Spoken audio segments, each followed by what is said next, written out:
Good morning to all of you. तो last video में मैंने आपको जो संघीय व्यवस्था थी उसकी जो विशेषताएं थी उनके बारे में टीच करवा दिया था। इस वीडियो में हम what makes India a federal country, जो भारत में जो संघ व्यवस्था है उसके बारे में पढ़ेंगे। We have earlier seen how small countries like Belgium and Sri Lanka face so many problems of managing diversity. तो हमने ये देखा कि जो छोटे कंट्री जैसे कि बेल्जियम और श्रीलंका, उन्होंने जो विविधता थी, असमानता थी, उसको संभालने में कितनी समस्याओं का सामना किया। What what about a vast country like India with so many languages religions and regions. तो इंडिया में कितनी जो विशाल देश है जैसे कि इंडिया, जहाँ पर बहुत सारी लैंग्वेज हैं, धर्म हैं और क्षेत्र हैं, उसमें कितनी समस्या आती है। What are the power sharing arrangements in our country. हमारे देश में जो जो सत्ता की साझेदारी है वो किस प्रकार है, कैसे है, उसके बारे में। Let us begin with the constitution. आओ हम संविधान से इसकी शुरुआत करते हैं। India had emerged an independent. India आज़ाद हुआ था। Nation after a painful and bloody partition. एक दर्दनाक और जो रक्त रंजित विभाजन से इंडिया को आज़ादी प्राप्त हुई थी। सून आफ्टर इंडिपेंडेंस, जल्द ही आज़ादी के बाद, several princely states became a part of the country. बहुत सारे जो स्वतंत्र रजवाड़े थे वो इसमें विलीन हो चुके थे, इसका हिस्सा बन चुके थे। The constitution declared India as a union of states.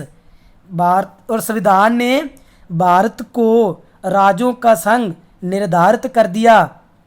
Aldous it did not use the word federation,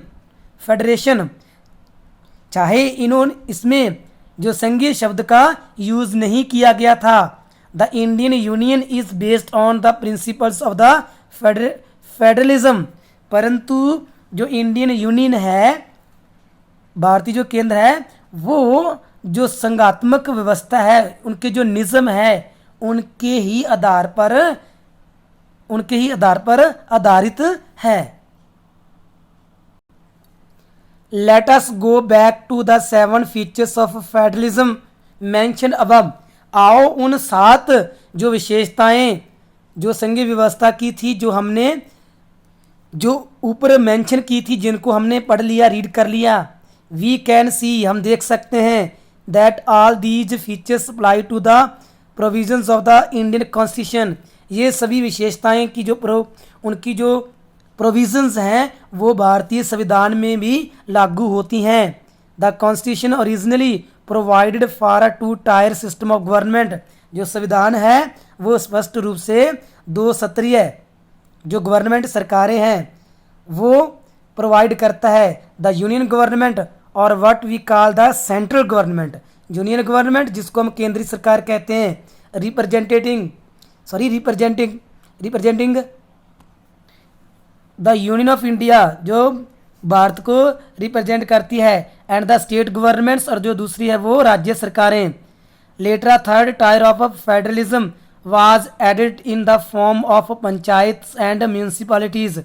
तो इस संघीय व्यवस्था में जो तीसरा सत्र है, जैसे पंचायत और म्यूनसिपल पॉलिटीज, इनको भी शामिल कर लिया गया था। As in any federation these different tiers enjoy separate jurisdictions. तो किसी भी जो संघीय व्यवस्था होती है, ये तीनों जो सत्र हैं वो अलग अलग अपने जो अधिकार क्षेत्र है उनके अनुसार काम करते हैं, उनका एंजॉय करते हैं। The constitution clearly provide the 3-fold distribution of legislative powers between the union government and the state governments. संविधान ने स्पष्ट रूप से जो लेजिस्लेटिव पावर थी, कानून बनाने की जो शक्तियां थी वो यूनियन गवर्नमेंट में, केंद्रीय सरकार और राज्य सरकारों में उसका बंटवारा कर दिया था। दस इट कंटेन्स 3 लिस्ट्स, इस प्रकार इसकी जो 3 लिस्ट्स हैं। फर्स्ट यूनियन लिस्ट, केंद्रीय list, includes subjects of national importance such as defence of the country, इसमें जो दे राष्ट्र के जो महत्वपूर्ण सब्जेक्ट होते हैं जैसे कि defence of the country, foreign affairs, banking, communications and currency, इसमें ये सभी शामिल हैं। They are included in this list, इस लिस्ट में इनको शामिल किया गया है।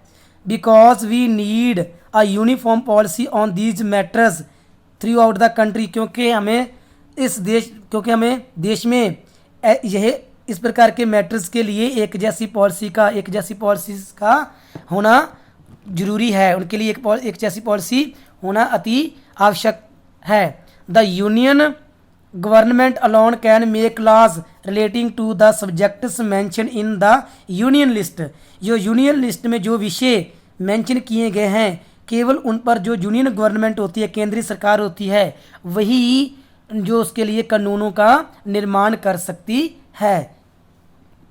जो सेकंड है स्टेट लिस्ट, अब स्टेट लिस्ट में देखें, contains subjects of state and local importance, जो स्टेट और जो स्थानिक आम जो इंपॉर्टेंस सच एज पुलिस, जो स्थानिक महत्व होते हैं जैसे police, trade, commerce, agriculture and irrigation, ये सभी विषय जो है वो स्टेट लिस्ट में मेंशन है। The state governments alone can make laws relating to the subjects mentioned in the state lists, तो जो राज्य सरकार होती हैं, जो राज्यों की सरकार होती हैं, जो इस स्टेट लिस्ट में जो विषय आते हैं उन पर ही वो कानूनों का निर्माण कर सकते हैं। थर्ड कॉन्करेंट लिस्ट, समवर्ती सूची, includes subjects of common interest of to the both the union government as well as the state governments, इस सूची में दोनों के लिए केंद्र सरकार और राज्य सरकार के संबंधित जो विषय होते हैं दोनों के लिए वो शामिल होते हैं, जैसे education,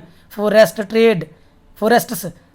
trade union, marriage, adoption and succession, ये सभी विषय कॉन्करेंट लिस्ट में होते हैं। वो the union as well as the state governments can make laws on the subjects mention in this list, तो ये दोनों ही केंद्र सरकार और राज्य सरकार जो होती है इस लिस्ट में जो विषय दिए हैं उस पर कानूनों का निर्माण कर सकती है। If there laws conflict which each other, अगर किसी कानून में जो झगड़ा पैदा हो जाता है, the law made by the union government will prevail, तो उस समय जो केंद्र सरकार के द्वारा बनाया कानून है वो लागू होता है। थैंक्स, इस वीडियो में हम इतना ही पढ़ेंगे।